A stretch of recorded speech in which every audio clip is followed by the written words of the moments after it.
The Louie T Network is powered by MusicHead University. MusicHeads, classes in session. Turn me up. Enroll on YouTube now. Link is in the description. Who else could it be but me, your man, Louie T? Welcome to the Command Post Live. You know what it is. Post up. Take command. Of course, I'm your Commander-in-Chief, Louie T. Thank you for joining me. So we're back day after the Week 2 contest. For all intents and purposes, the dress rehearsal for the Commanders. We won't see the starters the remainder of the preseason, and we know this. And so it was fun to see the guys get out there, even in a very brief, limited appearance. So there are some takeaways from what happened last night. I want to get to them briefly. There's a condensed version of this on Bleacher Report. So if you want to check that out, you can. But this is the extendo clip version of what I did for Bleacher Report with my quick hits over there. So essentially, last night was fun. I went back and watched. And in fact, the Commanders' corners did play in the game. Mikey Samerstill was out there. So was Marshawn Lattimore. So I went back, watched the game again, and some things stuck out to me as well. Some guys flashed a little bit more than what I initially, because I'm going to be honest with you, the reason why I didn't even know who was out there at the cornerback position, I was so locked in on the D-line. Like, that was my main focus. I talked about how excited I was to see Javon Kinlaw, to see what Dorrance Armstrong was doing. So I was so locked in on that D-line. I didn't even see who was out there. I saw Jamar Chase catch that pass in the slot when Joe Burrow and the first team wide receivers were out there, and I didn't see Marshawn Lattimore. It was a combination of one of the linebackers, I want to say it was Frankie Louvu, and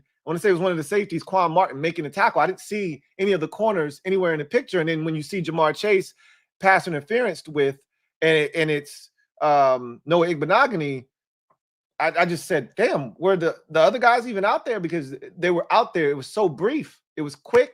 And then it was done, right? The starters for the defense stayed out there for 2 possessions. But the second possession had a penalty, and then it had the sack where he ran backwards, and it was a couple of runs. So it was so quick that you didn't even notice. But I do want to talk about winners and losers very briefly, and then we'll get out of here. I don't want to talk your head off. We'll probably do that later on tonight. But I'll give you my first winner. The biggest winner of the night last night was the Commanders' run game. And the Commanders' run game, to me, stood out because it was a collective effort. You got Chris Rodriguez stepping in as a starter and breaking off the 40-yard run, 6 carries, over 60 yards rushing in the game. He also had an 11-yard carry on a delayed draw handoff, so he was very effective on the night. Jacory Krosky-Merritt led the team in carries last night, and he had a really good night. Obviously, the 27-yarder was the highlight of the night for him, but he was really good. But you also supplemented those running backs and what they were able to do with guys like Deebo Samuel, Jaden Daniels, and even to a lesser degree, Sam Hartman. Everyone chipped in. The team almost rushed for almost over 200 yards. They averaged over 6 yards a carry. And so the run game was clearly the catalyst last night in the success of this team. And it's a really good sign. Again, that's not the group that's going to be out there on the offensive line when everything is on the table, as they like to say, when September 7th rolls around. That's not the group that's going to be out there. So it's hard to just say what they did last night is easily transferable, and this is what we're going to get. But you'd like to think that Laramie Tunsil is going to be really good and better than what we saw from Andrew Wiley, who was actually really good last night. And you want to see Josh Conley Jr. continue to take those steps forward. Most of the offensive line is basically intact, right? If you assume that there's no Cosme in week 1, it's Biadasz, it's Biadasz at center, it's Allegretti at right guard, and more likely than not, Josh Conley Jr. at right tackle, right? So those 3 will stay in place. And then you expect Brandon, at least I do, expect Brandon Coleman to be back and Laramie Tunsil to be at left tackle. So you hope that this offensive line looks as good as it did in the run game last night, because those holes were gaping. Obviously, you have to take into consideration the opponent that they were playing. The Bengals are not a very good defense, and there is little to no resistance that they put up on the defensive side of the football. You're not going to be able to do that to good teams who play sound defense, but it was good to see it happen against an inferior opponent. If everybody else is doing it, we need to get in on the party too, and that's what we did last night. Shout out to the Commanders' run game. Loser, the Commanders' pass game. It was atrocious last night.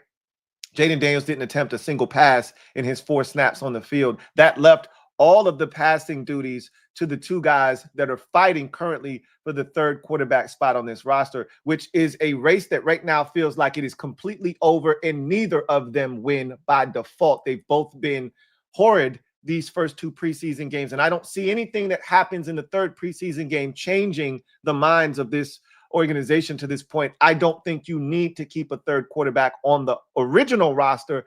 You can keep one of these guys on the practice squad, and if so be it, you need to bring a guy up on game day. You can, but also if there's a situation where there's an injury or somebody's a little banged up and you're not sure if they're going to make it through a game, or Marcus tweaks something in practice, he can go, but you just want to be sure there's another guy. You can always cut somebody during the course of the season, add one of these quarterbacks to the roster, whoever's on the practice squad, add him to the active roster, and then he can be a part of the game day roster without counting towards the 46-day active roster. So again, this offensive pass game was anemic yesterday. The 2 quarterbacks, Josh Johnson and Sam Hartman, combined for just a shade under 20 pass attempts. Under 100 yards passing, folks. Under 100 yards passing for the 2 combined on the evening. Less than 5 yards a completion. No touchdowns and 2 interceptions. This is the 2nd game in a row that each of them have tossed the ball to the wrong color jersey. And so I think it's safe to say that you look at the competition that was taking place, and to me, there's no competition to be had at this point. Neither of them are worthy of a roster spot, and I think both of them have completely dug their own graves and buried themselves as in any chance of making this roster. The pass game last night was horrible. So a winner last night, the defensive line. I thought that the defensive line looked good, from the starters of Dietrich Wise, Deron Payne, Javon Kinlaw, and Dorrance Armstrong, to backups like Cleveland Farrell and Jacob Martin. I thought the defensive line showed well last night.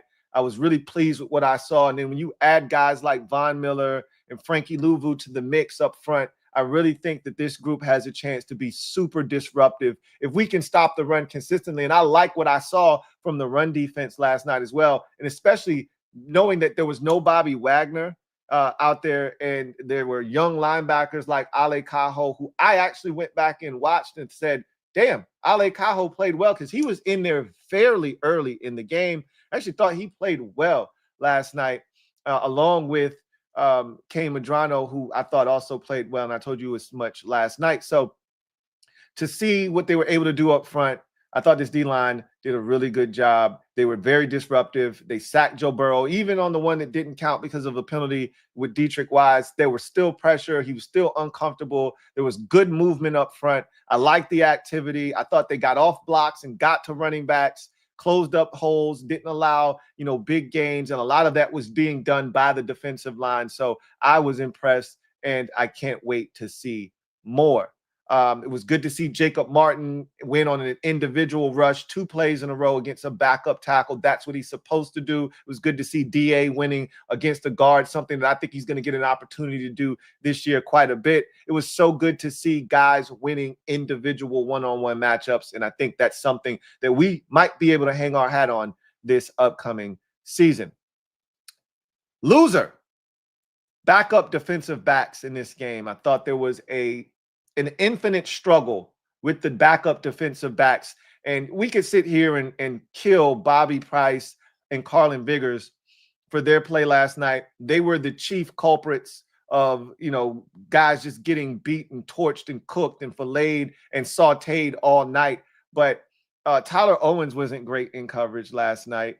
And there were other guys that contributed. Noah Igbenogany wasn't, as good as he was the week prior. And again, that's what you get from the general, right? We talk about him not being State Farm, not being Allstate, not being Geico or even Progressive, but he's still insurance nonetheless. You feel comfortable with him out there, but this is why he's not one of the premium insurance companies, because you put him in a situation where he's guarding Jamar Chase. He was in great position. He did not need to do what he did. And yet he feels panic and yanks his uniform and gives them a free damn near 40 yards and puts them inside the 15-yard line. Unnecessarily, I may add. So the backup defensive backs were not great last night. And it allowed Cincinnati to really showcase some of their backup guys. Charlie Jones and Mitchell Tinsley looked like two all-pro wide receivers out on the field. And if not for a miss by Jake Browning, one of his rare misses, they probably would have stayed on the field on one of their possessions, because that was a third down miss by Jake Browning to a wide open Charlie Jones. This secondary struggled mightily once the starters came out of the game. And again, I don't think there were a lot of positions open on the back end of the roster at either safety or cornerback. But if there were any available spots, these guys have played their way out of an opportunity to make the roster. We know Tyler Owens is going to be here primarily because of what he does on special teams, but those other guys don't stand a chance, and they did not help themselves at all with their performance last night. Winner, tackling. I did not love the tackling week 1 versus the New England Patriots. Obviously, special teams was an issue from a tackling standpoint. Defensively, we did not tackle well against New England. We didn't do a lot right, obviously, in the game against the Patriots last week. But there was a total role reversal this week in terms of how we looked, the energy, the competitive spirit, and the tackling. I thought this team tackled much better. I loved what I saw from the D-line, as I mentioned, but also the linebackers. I thought they tackled well. I love what I saw from Jeremy Reeves. It's the second week in a row that Jeremy Reeves has been a tackling machine out in space. So I just thought collectively as a group, as a team, the first two defensive units that were on the field for the most part held up their end of the barking from a tackling perspective. I did not love the third unit that was out there late in the game. There were a lot of guys jumping on the back of running backs that were dragging them for extra yardage and so forth. But the guys that are going to be here on this roster, I thought they tackled very well, and I was pleased to see what they were able to put forth in that department. Loser, penalties. For the second consecutive week in the preseason, penalties have been an issue. Last week, it was outrageous. 15 penalties for almost 100 yards. They cut that number basically in half with only 7 this week. I guess that's an improvement, but 7 is still a lot for 74 yards, which is not very good when you have a big pass interference penalty like the one I talked about on Noah Igbenogany, and then a 15-yard horse collar penalty on a sack by Dietrich Wise. You have another holding penalty on a defensive snap by Dietrich Wise that nets them an automatic first down after a good first down stop. And then also you have 2 Bobby Hart penalties, one of which that negates an opportunity to go for it on 4th and 3. Instead, you get a false start, pushes you to 4th and 8, have to settle for a field goal. And then the same thing can be said on the opposite side of the ball with Frankie Louie. You got him in a 4th and 3. You got a chance to get off the field. We'll see if we can get the stop. Instead, they don't even have to snap the football. Frankie Louie is in the neutral zone before the snap, and it's a free 5 yards and a first down. These are things that cannot happen when the regular season rolls around. We have to be more disciplined. DQ always talks about pre-snap penalties. You can deal with the combative penalties. You can deal with the Noah Igbenogany pass interference, even though you don't want that, but you can deal with that. You can deal with the personal foul horse collar penalty from a Dietrich Wise as he's trying to get Joe Burrow on the ground. You don't want it, but you can live with it. You can't live with the Bobby Hart penalty before the snap, the Frankie Louie penalty before the snap, the illegal formations or shifts or lining up in the neutral zone, etc. Those are avoidable mistakes that just take focus. Simply just be focused and locked in. And for the second game in a row, we weren't locked in and focused enough to avoid very avoidable mistakes. Have to clean up the penalties. Winner, Above all else, we went in saying, just come out of this game healthy. And that's what they did. Health is the biggest winner of them all. I don't recall any stop and play for this game for an injury on either side, which is a blessing. But particularly for the Commanders, no injuries that I know of. Maybe someone had a little tweak or something, but it wasn't significant enough for them to have to stop the game. And I don't recall anybody reporting that someone went into the blue tent, this, that, or the third. So by all accounts, we came out of this thing the same way we came in, which was healthy. And that is the way you want to see it done. Loser on this side, the bubble guys. I thought that there were opportunities with the quarterback struggling the way that they did, and they were bubble guys. And looking like they're not going to be a part of this roster right now. If somebody else had a chance to step up that might not have been on the roster. And frankly, I don't feel like anybody did that was in that space. There were guys like Ale Cajo who played well. I don't think he played well enough to ascend himself onto the roster. Maybe they might feel more comfortable keeping him than a Duke Riley at this point. And that's really interesting. That's a conversation in itself that we can start to have, because I actually think Ale Cajo played really well. Remember, this was a former recruit of the Alabama Crimson Tide. This is not a slouch or a bum. He just had injuries that really compromised his career and really threatened to see if he would even make it to this point. But now that he's fully healthy, he's a guy that can play football, and it showed last night in particular. So I wouldn't rule him out, but outside of him, I don't think there were any splash plays made by a guy that would. And again, I feel bad for some of the offensive guys, the young ones in particular, the Jacoby Joneses, the Ja'Cory Brookses of the world, Luke McCaffreys, and those guys are on the roster. Luke McCaffrey and Ben Sinnott, those guys are on the roster. Contrary to some of you thinking that Luke could get cut, those guys are on the roster. I feel bad for the guys that are young, that are trying to make an impact, that aren't even getting the opportunity because of the really porous quarterback play. I thought none of the offensive linemen that had a chance, like a Timothy McKay, stepped up and made a statement. None of the guys that had an opportunity on the defensive line, like, my guy Red Wing 01 said that Andre Jones Jr. stepped up. Yeah, I don't really think that he did enough to really jump on anybody's radar. Did he make a couple of nice plays? Sure he did, but not enough to make you feel like, hey, this is a guy that we got to keep around here. Maybe on the practice squad, but, not anything. I thought Robert McDaniel made a couple of plays. He flashed a little bit, but not enough to say, hey, I need to be on this roster. I think the bubble guys didn't take advantage of the opportunity that was presented to them last night. You only get 3 of these. 2 are already now in the rearview mirror, and so far there aren't many guys that have stood out. Tay Martin did last week as a guy that said, hey, I need more reps, pay attention to me. I didn't feel like anybody came out of this particular game saying, hey, pay attention to me. I should get more opportunities. I deserve an opportunity to compete to make this roster. So thought the bubble guys missed out on an opportunity last night. Winner, third down defense. I've felt good about the third down defense this preseason. It wasn't great last week against New England, giving up 7 of 14. But I felt like, early on in the game, the defense that was out there competing early did a good job on third downs. Feel like third down started to get away from us as the game continued on and the team lost fight. But even early last week, if you recall, a number of the possessions that the Patriots kept alive were kept alive based on fourth down conversions, runs with the quarterback, et cetera, et cetera. So, third downs have been good, and they were good again last night. We forced the Bengals into a number of fourth down, situations, whether they decide to go for it, punt the football, kick a field goal, what may have you. We did really good on third downs. I was pleased to see the temperament that we had and the tackling that existed on third downs. The Quan Martin tackle on the third down by the goal line, the Jeremy Reeves tackle on the third down to force a fourth down. I thought we did some good things on third downs to put the Bengals in some compromising positions, which takes us to a loser from last night. Fourth downs on defense.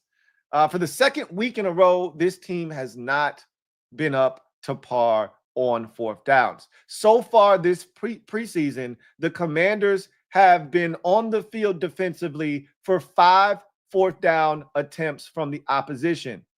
So far this preseason, the Commanders have given up 5 fourth down conversions from teams on the other side of the field or the opposition. right?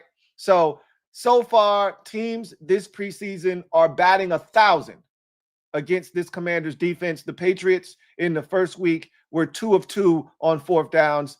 The Bengals last night, 3 of 3 on fourth down, including the opening possession of the game where they were able to get in on a fourth down from the 1 yard line or so. It was disheartening to see them convert fourth down after fourth down. Same thing the week prior against New England, fourth down after fourth down. Something that, again, the starters were out there for the first one, so they're not absolved from this conversation. I want to see this defense be better in critical moments on fourth down, find ways to get it done. They haven't done that so far. I thought that was something that was a bit disappointing last night. And then another winner, John Damn Bates. You say what you want about him as a pass catcher, and I always make the joke that he's the all-time number 2 tight end, which he was not last night. He was TE1 in the absence of Zach Ertz. But you cannot mistake his impact on this team as a blocker, whether it's in the pass game or the run game, where he cracks skulls and moves guys out of the way against their will. He did it again last night. The 2 biggest runs of the game, the 40-yard Chris Rodriguez run and the 27-yard Ja'Cory Krosky-Merritt run, were both staple John Bates blocks. On one of those runs, the touchdown run by Ja'Cory Krosky-Merritt, he blocked 2 guys on that play.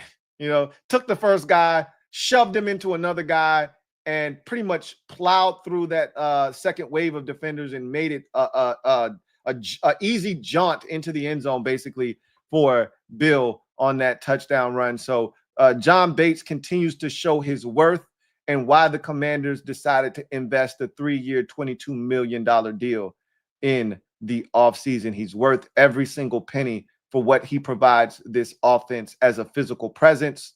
Shout out to the best blocking tight end in the National Football League, John Damn Bates. Loser, and I hate to do this because he's my guy and he doesn't deserve this, but Brian Robinson Jr.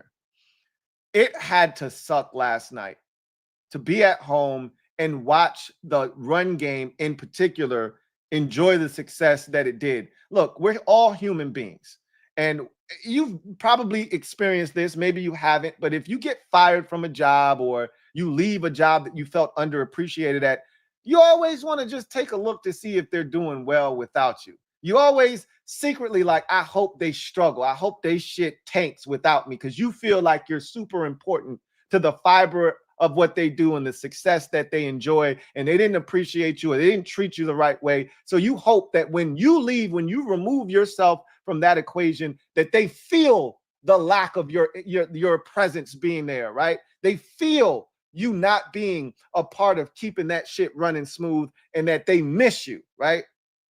He went home expecting, or at least hoping, that run game looked flat without him. And he's like, oh shit, they think they could do this without me? They think that these other guys can do what I can do? Well, let's watch this shit. And then he went home and watched the run game explode and dominate. And listen to Troy Aikman and Joe Buck basically say, yeah, he's a good running back, but they feel good about what they have here. And as you saw tonight, they can clearly carry the load without him. That had to suck. That had to absolutely suck. And so for him, he didn't do anything wrong. 4 days ago, this man was the number 1 running back on the depth chart heading into the 2025 season. You fast forward to present day, and this man is at home having his ego that was already injured absolutely destroyed last night, watching Chris Rodriguez break off a 40-yard run. I don't think the run against the Titans last year might have been 40 yards. But, I mean, how many 40-yard runs does Brian Robinson Jr. have in his career? Not very many. Not very many. I mean, again, he could have done everything that Chris Rodriguez did last night. Chris Rodriguez didn't do anything special last night. Not one thing. He didn't make a guy miss.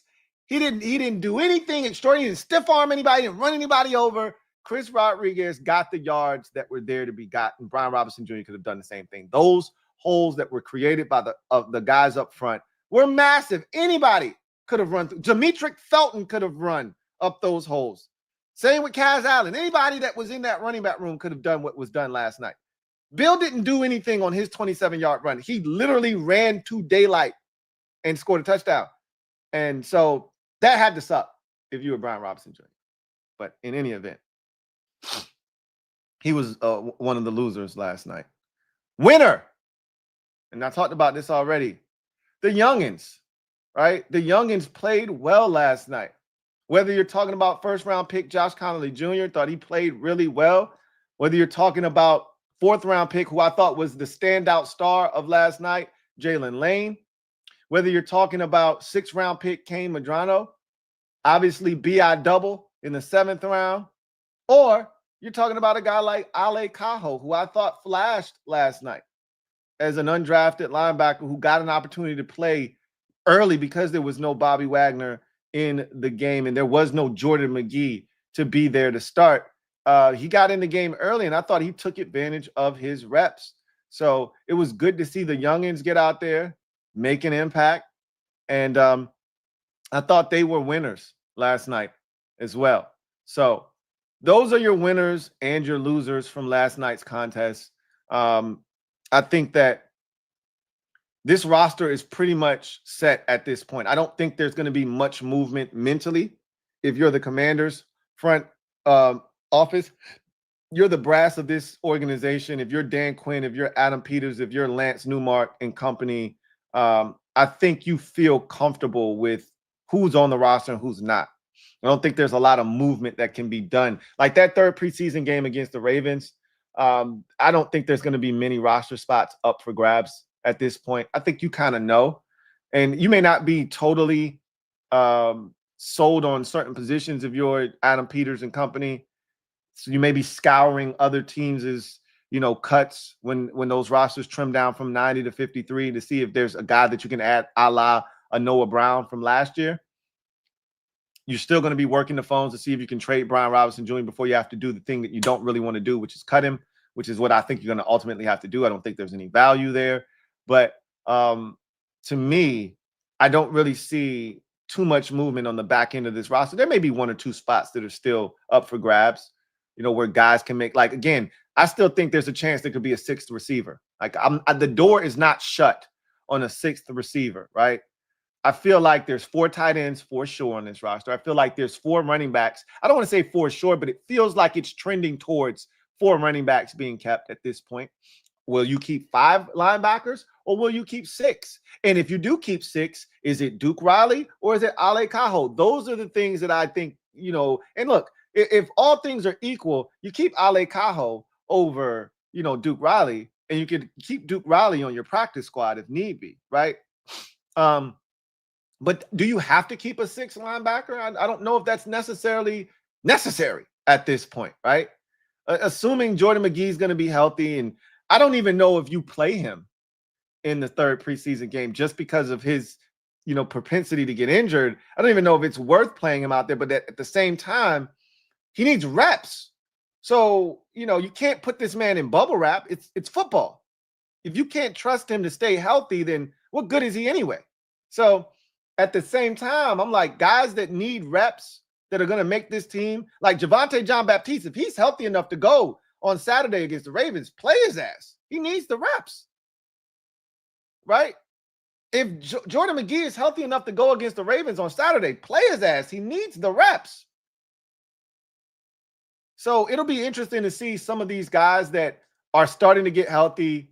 If they're healthy enough to go, will they decide to give these guys some run on Saturday, or do they just say, nah, we're good, let all the youngins have it, and you guys just stay back and we'll continue to, figure out what this roster is going to look like. There may be 2 or 3 spots at the back end of this roster available, but ultimately it feels like a lot of these conversations that we've had are sewn up. I do think there's some interesting discussions about certain players, and do you take this guy over that guy, this position over that position? I do think those conversations do still exist. So I do think there's some conversations about the 53-man roster, but as far as like we're going into a 3rd and final preseason game with this on the line or this battle at this position, I don't necessarily know if that's the case or not.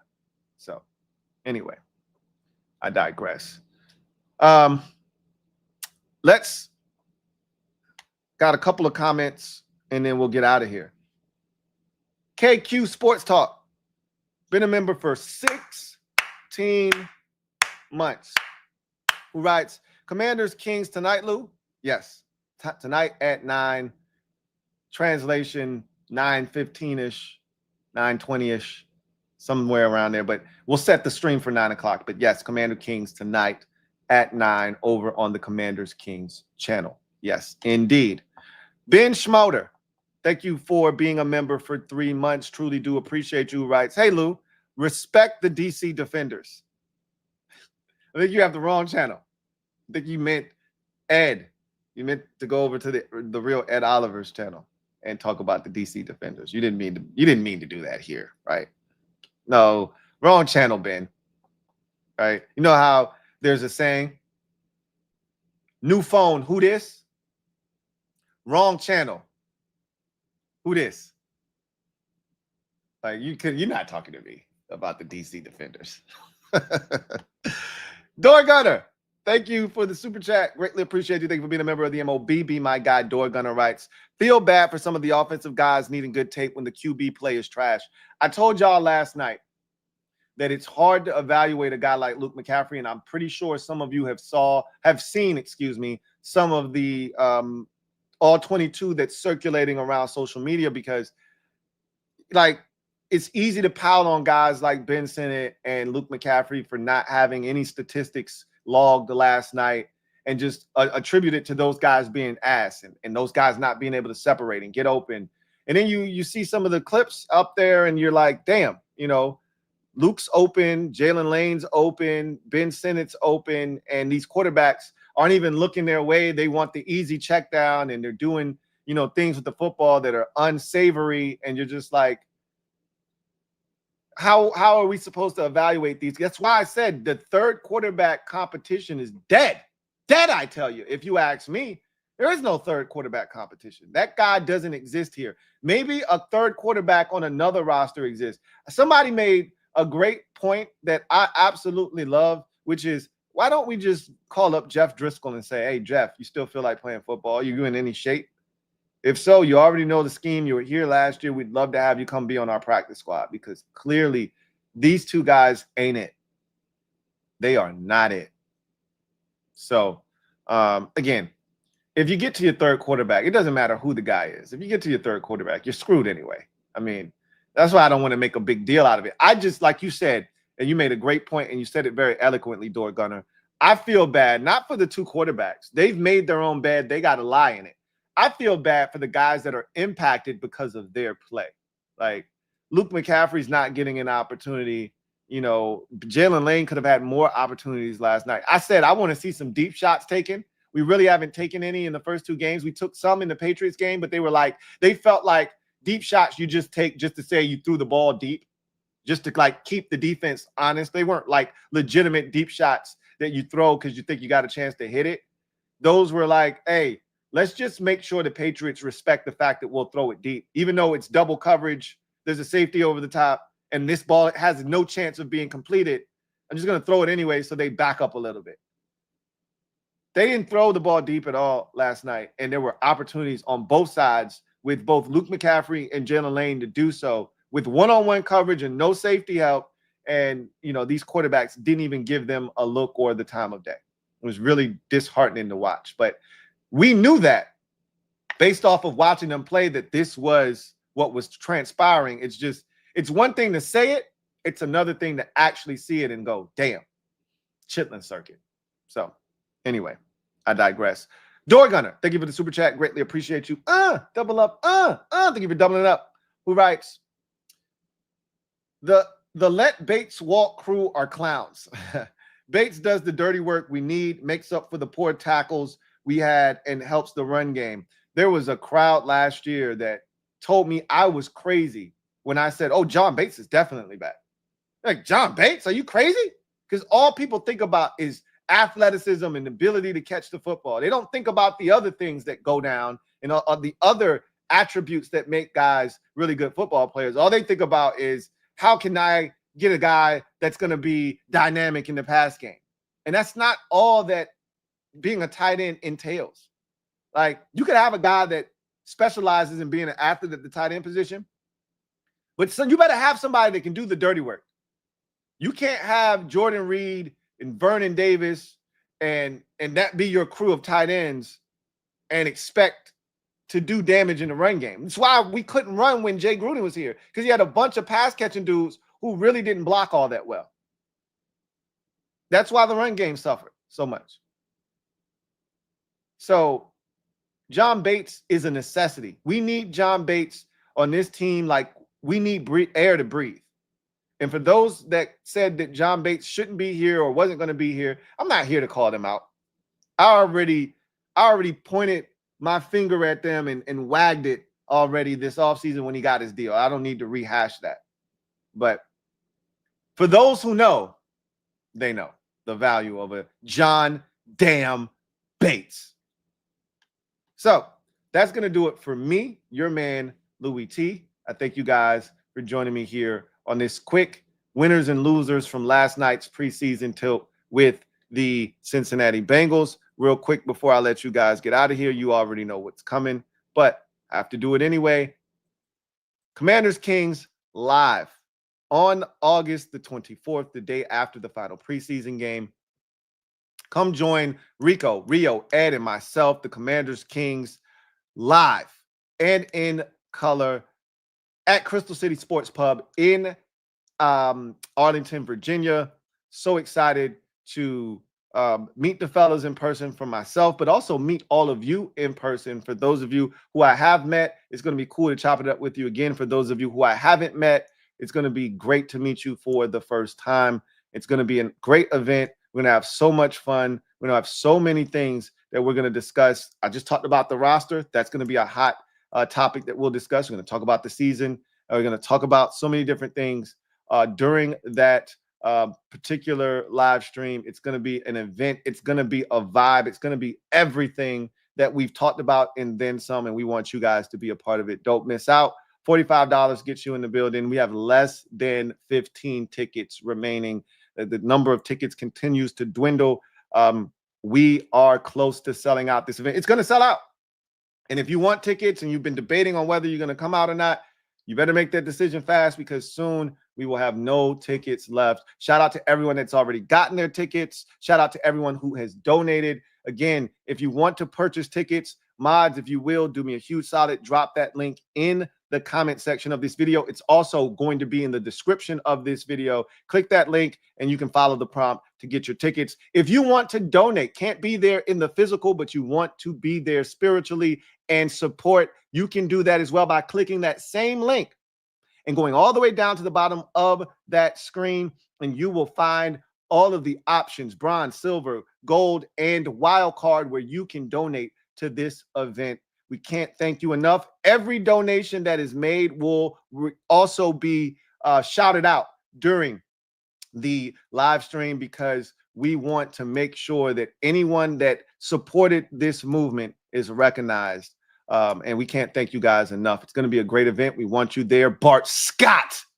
Can't wait. Looking forward to chopping it up with you guys on Sunday, August the 24th. So with that said, I am going to glide to the side and allow you guys to get back to whatever you were doing before I rudely interrupted you. I look forward to chopping it up with you guys tonight, along with the Kings, as we got a lot to talk about from this preseason tilt. What we saw, what we expect moving forward, the Brian Robinson Jr. situation. We've got so many things to tackle, so it's going to be a fun show. A lot of laughs that we'll have tonight, a lot of laughs that we'll have on the 24th. So make sure you join us tonight. Make sure you join us on Sunday, August 24th, as the Kings will be live. Until then, I will see you guys next time. You know what it is. Post up. Take command. You guys have a good one. Peace.